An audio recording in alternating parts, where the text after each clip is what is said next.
Assalamualaikum warahmatullahi wabarakatuh. Alhamdulillahi bini'matihi tatimmus salihat. Wassalatu wassalamu ala Rasulillah wa ala alihi wa sahbihi wa man walah. Yang berusaha pihak pengurusan masjid, pengurusi dan jawatan kuasanya, Al-Fadhil Imam dan Bilal yang bertugas, para asatizah, para pendidik, para pemimpin masyarakat, dan seluruh ahli jemaah muslimin, muslimat, hadirin dan hadirat yang saya kasihi dan saya hormati sekalian. Pertamanya, marilah sama-sama kita merofakkan setinggi-tinggi kesyukuran kita kehadrat Allah Subhanahu wa Ta'ala. Dengan petunjuk serta rahmat daripadanya, Allah memuliakan kita semua dengan nikmat iman dan Islam. Dengan kasih sayangnya kita dipanjangkan usia dan dikurniakan kesihatan yang baik. Dan saat ini Allah Ta'ala memilih kita untuk sama-sama berada di bulan Ramadan, bulan yang penuh dengan keberkatan, rahmat dan keampunan daripadanya. Bulan yang telah pun dituntut oleh Nabi SAW kepada kita semua melalui satu doa yang dianjurkan oleh Rasulullah kepada kita, supaya kita berkesempatan berada di bulan Ramadan ini. Kita berdoa sebelum ini supaya Allah berkati kita di bulan Rejab, Allah berkati kita di bulan Sya'ban, dan Allah sampaikan kita kepada bulan Ramadan. Maka hari ini Allah pilih kita sempat berada di bulan Ramadan. Pejam celek, begitu cepat masa berlalu. Hari ini sudah hari yang ke-11 kita berada di bulan Ramadan ini. Pentingnya bulan ini ialah bulan yang Allah Ta'ala kurniakan hidangan yang istimewa buat kita semua, yang tidak ada pada bulan-bulan yang lain. Terutamanya ialah kita akan mendapat kelebihan, diskaun 100%, keampunan daripada Allah Ta'ala ke atas kita semua. Justru janganlah kita lepaskan peluang keemasan ini, yang mana Allah Ta'ala beri pengampunan dalam memenuhi kehendak para makhluknya untuk mengecapi nikmat syurga Allah Subhanahu wa Ta'ala. Dan insya-Allah pada pagi ini kita akan sambung pengajian berkitab, yang mana kita telah pun bersepakat untuk mengupas berkenaan dengan kitab 40 hadis peristiwa akhir zaman. Kita baru sahaja menghuraikan mukaddimah pada sebelum Ramadan baru-baru ni, dan insya-Allah pada hari ini kita akan masuk hadis yang pertama yang membicarakan mengenai takwa dan perpaduan asas keselamatan di akhir zaman. Bersesuaian juga dengan kita berada di bulan Ramadan ini, yang mana falsafah Ramadan dengan kefarduan puasa itu untuk menjana takwa. Jadi para hadirin dan para jemaah yang ada kitab, bolehlah lihat hadis yang pertama.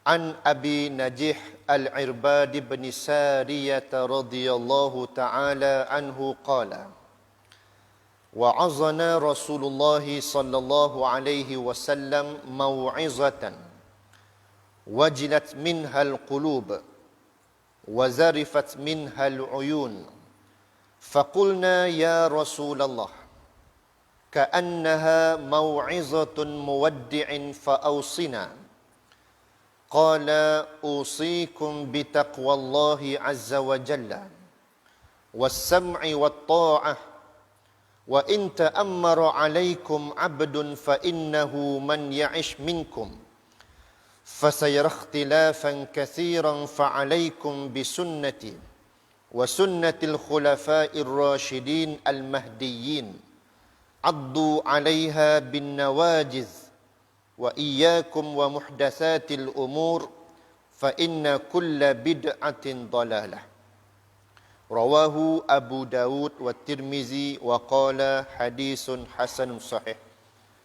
Maksudnya, daripada Abi Najih Irbad bin Sariyah radhiyallahu anhu berkata, telah menasihati kami oleh Rasulullah sallallahu alaihi wasallam akan satu nasihat yang menggetarkan hati kami dan menitiskan air mata kami ketika mendengar nasihat itu.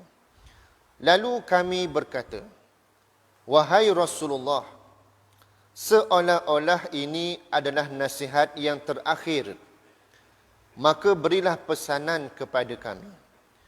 Lalu baginda sallallahu alaihi wasallam bersabda, aku berwasiat akan kamu supaya sentiasa bertakwa kepada Allah dan mendengar serta taat kepada pemimpin, sekalipun yang memimpin kamu itu hanya seorang hamba. Sesungguhnya sesiapa yang panjang umurnya daripada kamu, pasti dia akan melihat berlakunya perselisihan dan pertelingkahan yang banyak. Maka hendaklah kamu berpegang teguh dengan sunnahku dan sunnah khulafa ar-rasyidin al-mahdiyyin, iaitulah khalifah-khalifah yang mengetahui kebenaran dan mendapat pimpinan jalan yang benar. Dan gigitlah sunnah-sunnah itu dengan gigi geraham, dan jauhilah perkara-perkara yang dinamakan bid'ah, iaitulah yang diada-adakan dalam urusan agama. Kerana sesungguhnya tiap-tiap bid'ah itu adalah sesat. Hadis riwayat Abu Daud dan Tirmizi. Hadis di atas mengandungi pesanan-pesanan yang sangat berharga daripada Rasulullah sallallahu alaihi wasallam terhadap umat baginda, terutama apabila mereka berhadapan dengan zaman yang penuh dengan kacau bilau dan perselisihan seperti mana zaman yang kita sedang hadapi sekarang ini. Oleh itu, sesiapa yang mahu selamat, pemerintah yang dilantik daripada kalangan orang Islam, yang ketiga berpegang dengan sunnah Nabi SAW, dan juga para khulafa ar-rasyidin al-mahdiyyin, dan yang keempat menjauhi perkara-perkara bid'ah. Ini intisari hadis, 4 perkara yang diwasiatkan, yang dipesan oleh Nabi SAW kepada kita semua sebagai suatu panduan untuk kita. Kita sedia maklum, semakin maju dan semakin tinggi teknologi kehidupan manusia itu, makin besar cabaran keimanan mereka, makin besar ujian terhadap akidah dan juga iman mereka kepada Allah Subhanahu wa taala. Maka sebab itulah Rasulullah sallallahu alaihi wasallam sudah mendepani perkara ini. Dan ini adalah merupakan utusan Rasul itu sebagai khatamul anbiya, sebagai Nabi yang membawa rahmat kepada seluruh alam. Nabi-Nabi yang terdahulu sebelum kedatangan Nabi SAW, mereka hanya membawa risalah untuk kaum mereka sahaja dan di zaman mereka sahaja. Tetapi Rasulullah SAW diutuskan Allah untuk manusia keseluruhannya. Walaupun wafatnya baginda, maka tidak terhenti ajaran baginda itu, diteruskan, diamalkan dan diguna pakai selagi mana tidak berlakunya hari kiamat. Ini antara kelebihan kerasulan Nabi akhir zaman yang menjadi suatu perkara yang perlu kita ambil perjalanan untuk kita manfaatkan dengan sebaik-baiknya selaku umat akhir zaman, umat Muhammad sallallahu alaihi wasallam. Namun bagaimana Nabi telah pun menyatakan wasiat yang pertama baginda ialah supaya melazimi diri kita dengan takwa. Dan inilah merupakan suatu penanda ukur Allah Ta'ala ke atas para hambanya, para makhluknya. Allah tak lihat para makhluknya itu kepada rupa parasnya, kepada apa bangsa dan keturunannya. Ini dikuatkan melalui firman Allah, Ya ayyuhan nas, inna khalaqnakum min zakarin wa unsa, wa ja'alnakum syu'uban wa qabaila lita'arafu. Inna akramakum indallahi atqakum. Wahai sekalian manusia, telah kami ciptakan kamu berpasangan lelaki dan perempuan, bersuku bangsa dan berpuak-puak, untuk kamu saling mengenal di antara satu dengan yang lain. Arti kata lain, untuk kamu bermasyarakat. Dalam keadaan kamu bermasyarakat yang ada kepelbagaian warna kulit, keturunan, rupa paras, yang Allah Ta'ala tengok hanyalah yang paling takwa di kalangan kamu. Inilah ukuran yang menjadi panduan kepada kita semua. Allah Ta'ala lihat kepada para makhluknya ialah apa yang dikatakan takwa tadi. Dan kita berada di bulan Ramadan, yang juga matlamat dan tuntutan Ramadan dengan kefarduan puasa ini ialah untuk menjana takwa juga. Ya ayyuhallazina amanu, kutiba alaikumus siyam, kama kutiba alal ladzina min qablikum la'allakum tattaqun. Wahai orang-orang yang beriman, diwajibkan ke atas kamu berpuasa sebagaimana yang telah diwajibkan ke atas umat yang terdahulu daripada kamu. Moga-moga kamu bertakwa kepada Allah. Maka saling berkait dengan topik yang kita bincang pada pagi ini. Hadis yang kita baca ini juga memberi penekanan dari sudut aspek takwa.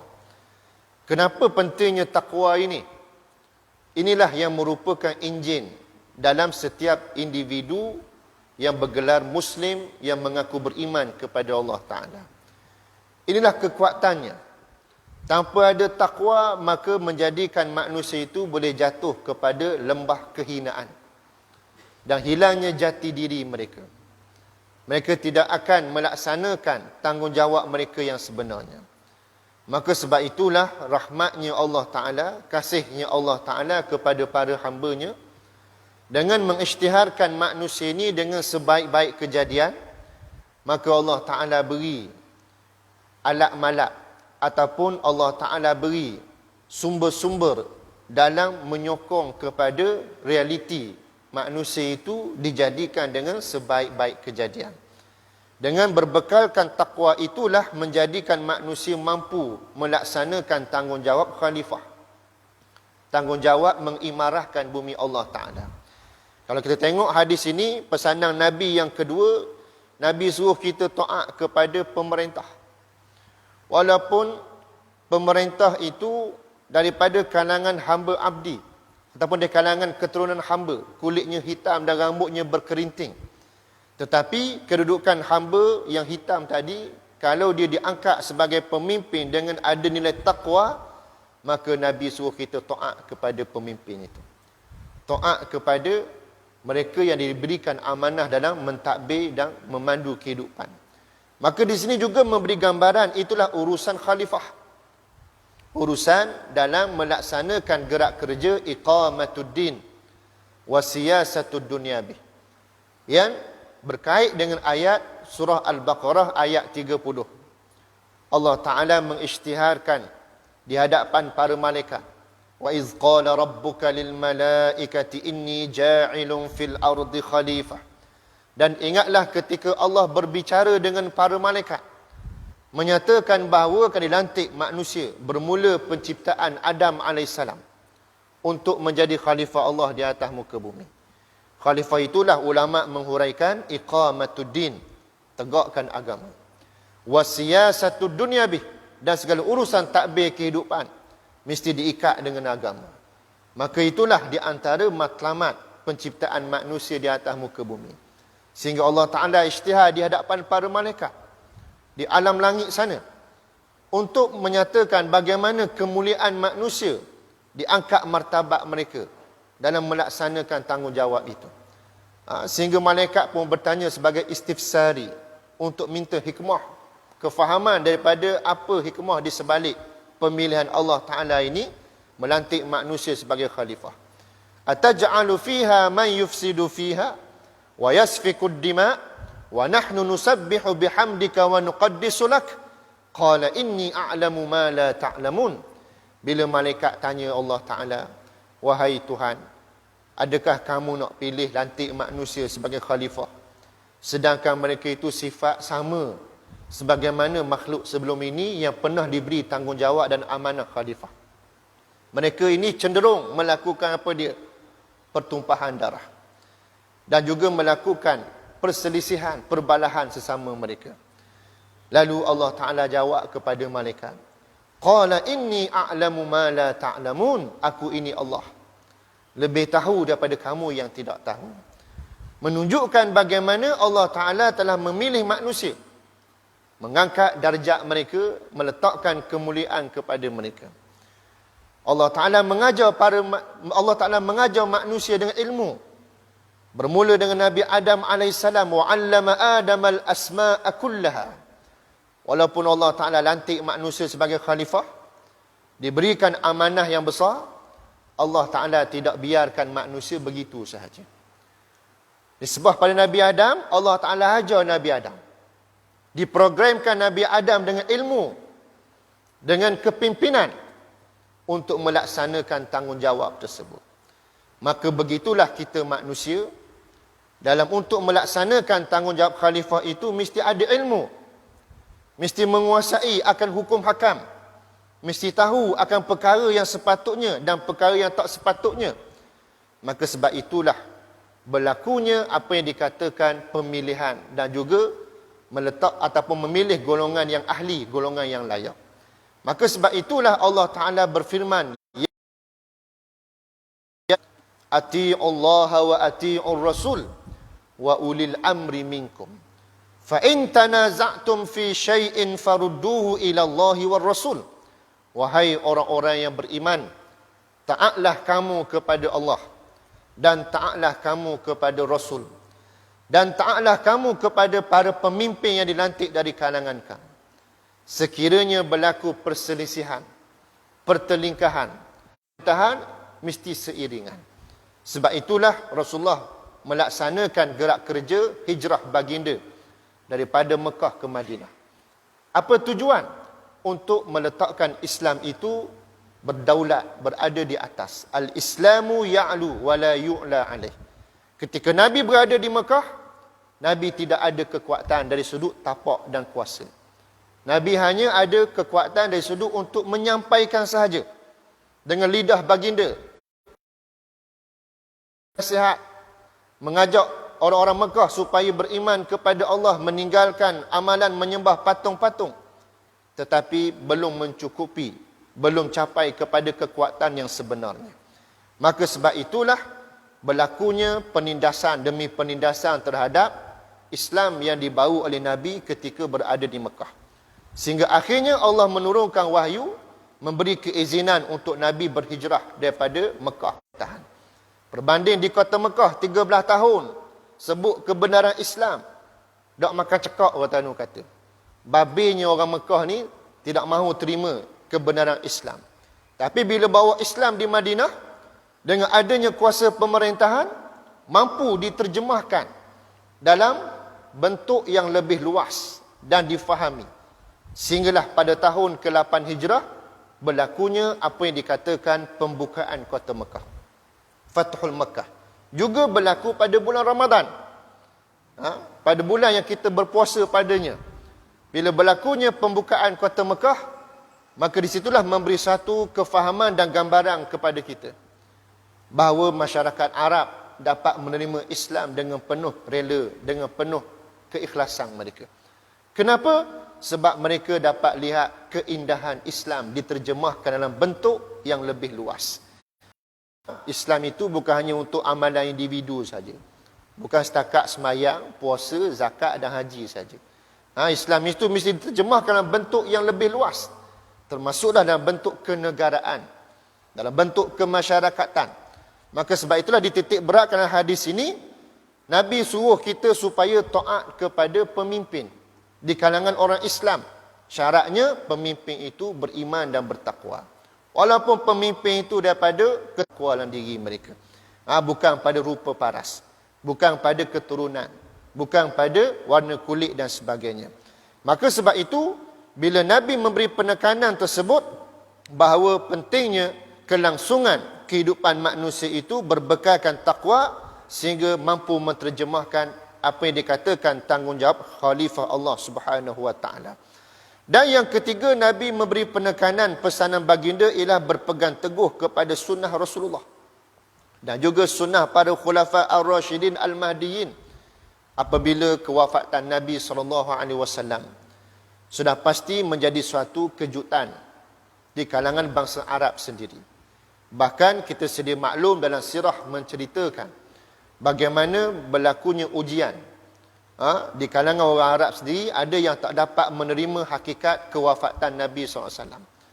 Ada di kalangan mereka yang murtad, yang keluar daripada ajaran Islam, dengan mendakwa bahawa bila wafatnya Nabi, habislah ajaran Islam yang dibawa oleh Nabi. Bahkan di kalangan sahabat pun ada yang tak dapat menerima kewafatan Nabi, termasuk Sayyidina Umar. Sehingga Sayyidina Umar menunjukkan agresifnya beliau apabila mendengar kata-kata, siapa yang kata Muhammad wafat, aku pancung kepala dia. Sampai tahap tu. Sebab Sayyidina Umar begitu sayang dan kasih pada Nabi. Seolah macam tak dapat menerima hakikat kewafatan Nabi SAW. Namun bagaimana Sayyidina Abu Bakar memainkan peranan dengan kematangan, dengan keilmuannya, bersesuaian dengan diri beliau yang rapat dengan Nabi SAW, menunjukkan kredibiliti beliau dengan memainkan peranan, sehingga mengharmonikan semula keadaan, yang akhirnya dilihat kepimpinan beliau lebih menyelah di saat kewafatan Nabi SAW. Maka disitulah Sayyidina Abu Bakar memainkan peranan dengan menerima jawatan sebagai Khalifah Islam yang pertama. Kalau nak ikutkan kisahnya panjang, mungkin tak sempat nak diceritakan. Tetapi bagaimana menunjukkan pemerintahan itu adalah merupakan satu tuntutan berkaitan dengan perkara yang kedua yang dipesan oleh Nabi SAW tadi. Apabila Sayyidina Abu Bakar telah memainkan peranan berhadapan dengan apa yang dikatakan golongan murtad yang berlaku di zaman setelah kewafatan Nabi SAW itu, berlakunya perang Yamamah dan sebagainya. Maka di sinilah bagaimana para sahabat telah melaksanakan menyambung sunnah Rasulullah untuk meletakkan Islam itu berdaulat. Dan di sana berlakulah ijtihad-ijtihad di kalangan para sahabat dalam kelangsungan perjalanan tersebut, sehinggalah membawa kepada apa yang dikatakan Islam itu berdaulat walaupun wafatnya Nabi SAW. Sebab itulah Allah Ta'ala puji mereka, walaupun dalam keadaan mereka bilangan yang terbatas, bilangan yang terhad, tetapi mereka mampu menterjemahkan apa yang dikatakan legasi yang dibina oleh Nabi SAW.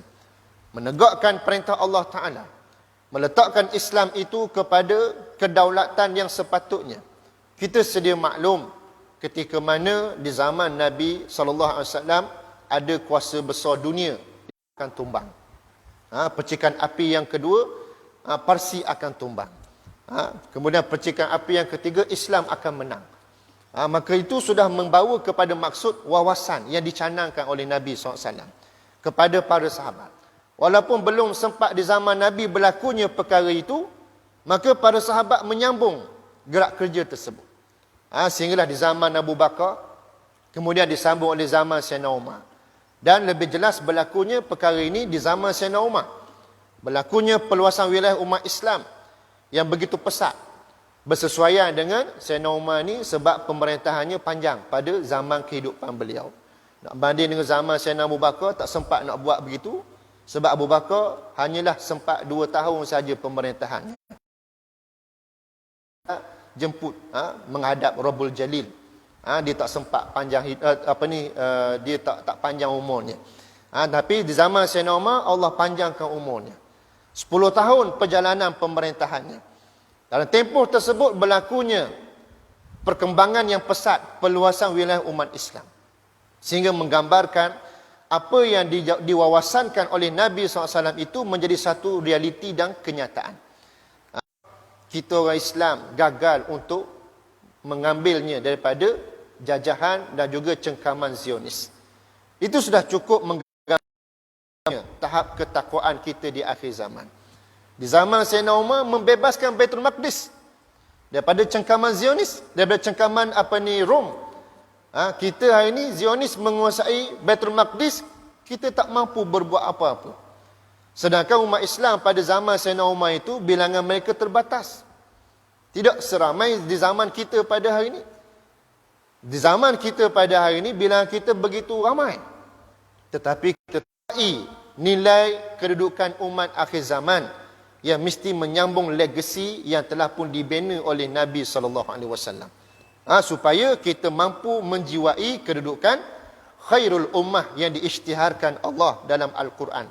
Mampu kita menjiwai nilai ummatan wasata yang diisytiharkan Allah dalam Al-Quran. Ini yang sepatutnya kita ambil perjalanan dalam kehidupan kita. Namun bila mana perkara ini tak diterima dia sendiri, dia taksub dengan kelebihan kumpulannya sendiri, akhirnya melemahkan kesatuan umat Islam.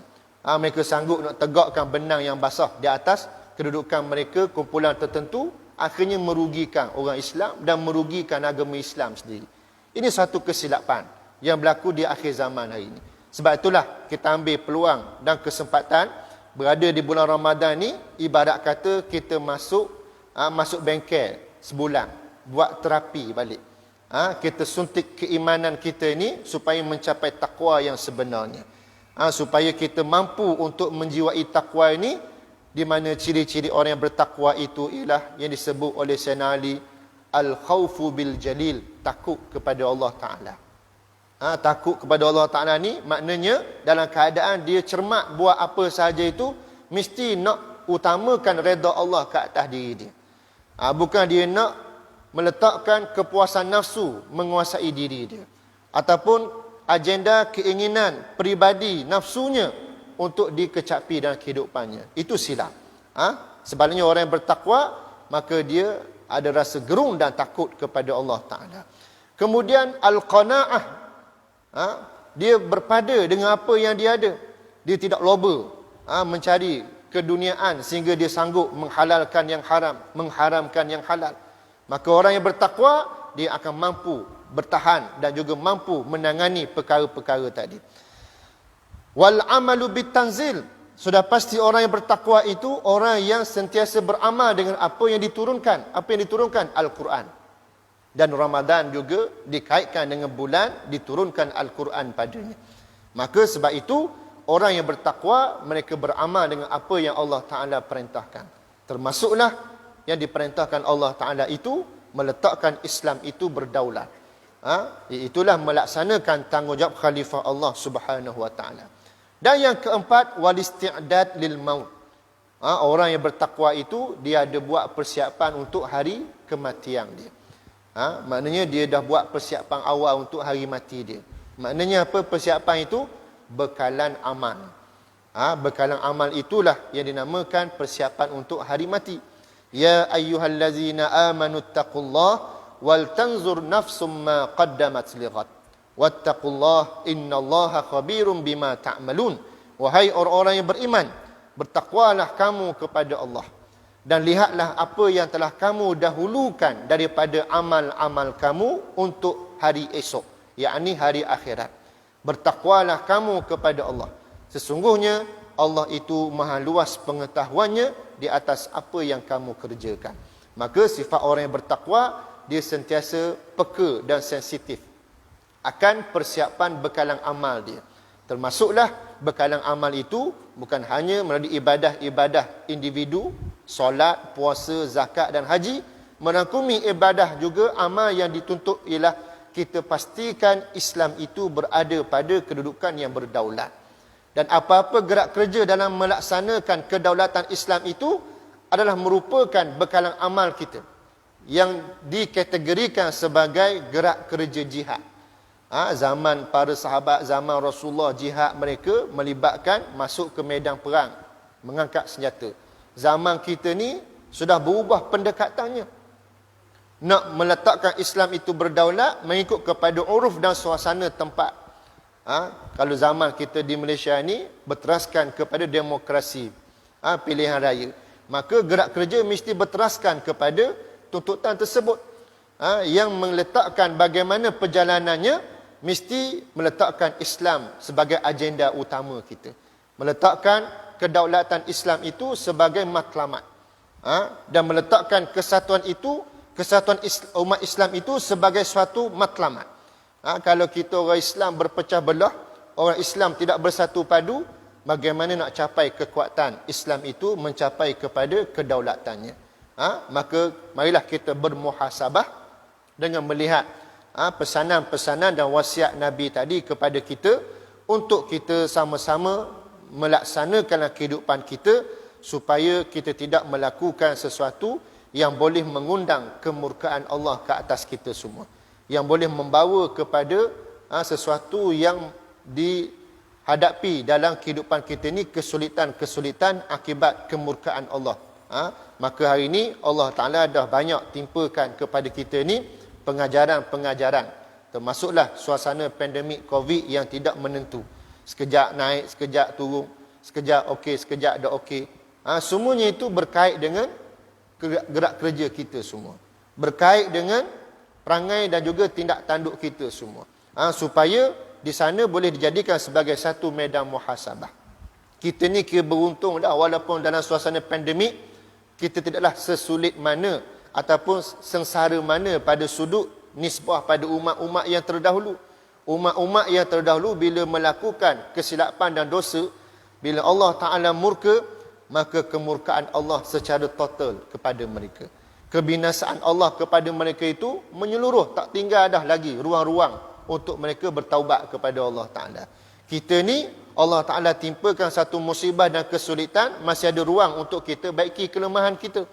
Kita bermuhasabah untuk baiki semula kesilapan kita. Maka janganlah kita melepaskan peluang ini dan kita mengambil peluang kesempatan yang ada untuk kita perbanyakkan beristighfar, terutama di bulan Ramadan ini, bulan keampunan yang Allah Ta'ala hidangkan kepada kita. Jangan lepaskan peluang, perbanyakkan beristighfar, perbanyakkan taubat kita kepada Allah, dan kita susuli dengan amal-amal soleh, amal-amal ketaatan, supaya kita dapat capai apa yang dikatakan, yang disabdakan Nabi, man qama ramadhana imanan wahtisaban ghufira lahu ma taqaddama min zambih.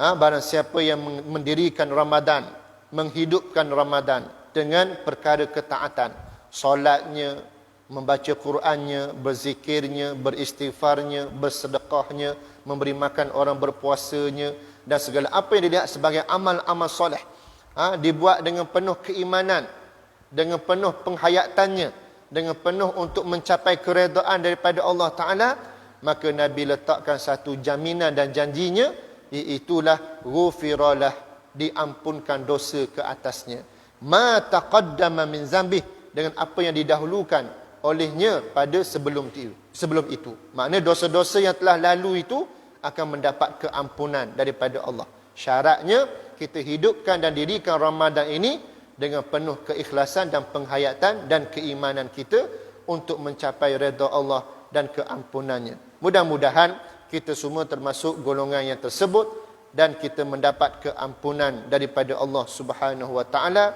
dan kita semua sama-sama mencapai rahmat dalam kehidupan dan juga diberkati Allah dalam kehidupan kita. Baik kita akan capai kepada apa yang dikatakan kesejahteraan dan kemuliaan di dunia dan kesejahteraan serta kemuliaan pada hari akhirat, insya-Allah. Maka itu sekadarnya daripada saya untuk pagi yang berbahagia ini.